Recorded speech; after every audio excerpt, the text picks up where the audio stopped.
stress, and friction, which are the activities. Prana is a furtherance as it's moving more into manifestation. Prana contains now the basic qualities of matter. Physical ease, on top of which all disease is constructed. Emotional joy, meaning bliss. In Sanskrit, ease is sahaj, S-A-H-A-J, sahaj. In Sanskrit, joy is anand, or ananda. Mental knowing, which isn't the knowing because. Knowing because isn't a knowing, it's a proving. But the mental knowing that we're talking about here is that intuitive knowing. That knowing with no reason, what we call as yogis, unreasonable knowing. And that joy is not joy with a reason, it's cosmos joy. Because at the core of all emotions is ananda, bliss, joy. All other emotions are built on top of ananda. All ignorance is just looking away from your knowing. And we've been looking away from our knowing for so long, it's become cultural. Anybody who has absolute knowing is considered by culture to be insane.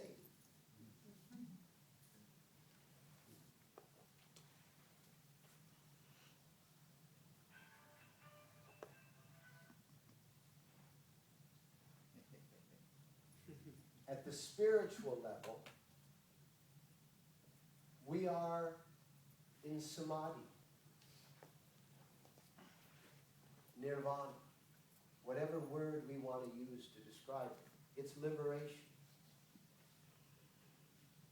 That which you are seeking, you are already. All life is seeking that liberation. And all matter is alive.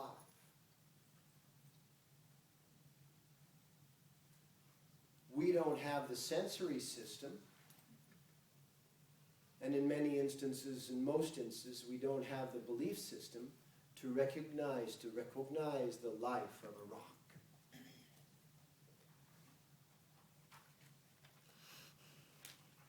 To recognize the life of a piece of cloth. That all matter is alive.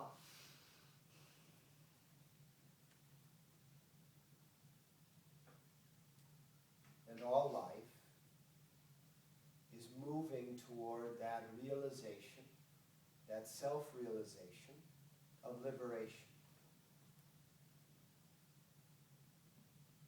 And the way you get to that self-realization of liberation is to not have a lot of noise that is keeping you from it. So if you are physically in ease, your physical body is not distracting you from your liberation. If you are in emotional bliss, emotional anand, your emotional body is not distracting you from your liberation. You're allowed to release from your physical into your emotional. You're allowed to release from your emotional into your mental. And if you are mentally knowing, intuitive, highly intuitive, then mentally, psychologically, you are not distracted by noise from your liberation. And from the mental level, you are then released into your spirit level. Now the key is to be able to reach from that spirit level down through the mental level, through the emotional level, into the physical level, and be able to use this vessel in that dance.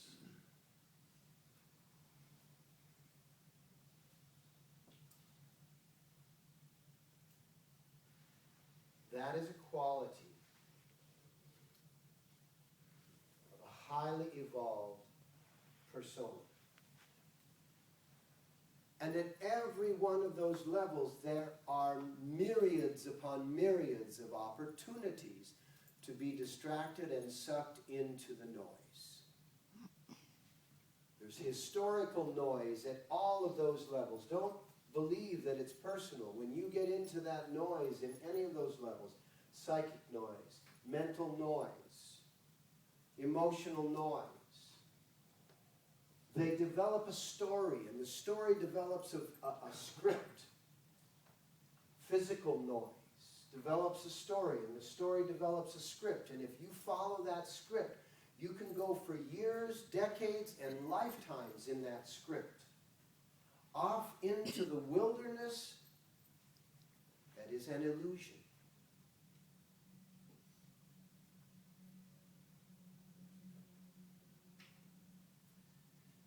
What you're doing in this lifetime is you're hearing a call. You're hearing an attraction. It doesn't always coordinate with your daily activities, weekly activities, monthly activities. And when you get closer to being able to perceive that calling, you have not just a sense of fulfillment, but you also have a sense of anxiety, because it's pulling you away from what is supported in culture as normal. So you're trapped between these forces. It's called duality. And when you go for that prana and the four qualities of prana, you have to be unattached. You have to be unaffected by those around you that will warn you against where it is that you're going. They're warning you not because they know that you're wrong, but because they know, they believe that your path doesn't agree with their noise.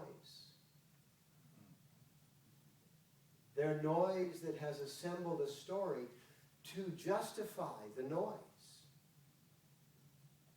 Your task, and I've always related to this, if you've ever known the game of pickup sticks, is just like the game of pickup sticks, where you have to extract a stick out of the pile without any of the other sticks moving. Because your task is to be able to interface with anyone without allowing them to be further entangled in their noise by your response to their communication, without allowing you to be further sucked into the noise by your response to the communication.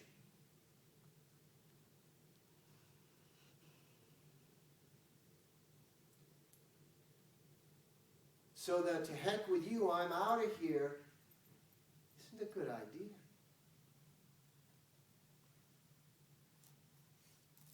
At one extreme, and the other extreme is, okay, I guess I won't do this.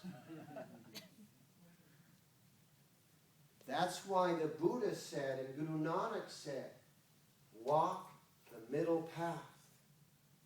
Stay away from the extremes. Even in the time wave here, in the sensory system, we have to stay away from those extremes, always anchored in boredom, or what we also call moderation. It's a great guide. So the idea of, so what's new? What are you up to? What's new? Just answer it honestly. Nothing. Nothing is new. No, what's new in your life? Yes, nothing. No, no, no, you don't understand. What's new? Yes, yes, yes, I do understand. Nothing is new. And that's one of those dances that could be very enchanting. Both sides enjoying it from a completely different perspective. And that is how you have to interface. Because since all of the children of variety of evolutionary ages all appear to be in some way of the same category of humanity, for you to walk around and say, "You're not up to my level," is really going to stick your foot in the quicksand. And even if you don't say it, but just think it, the quicksand is just as quick.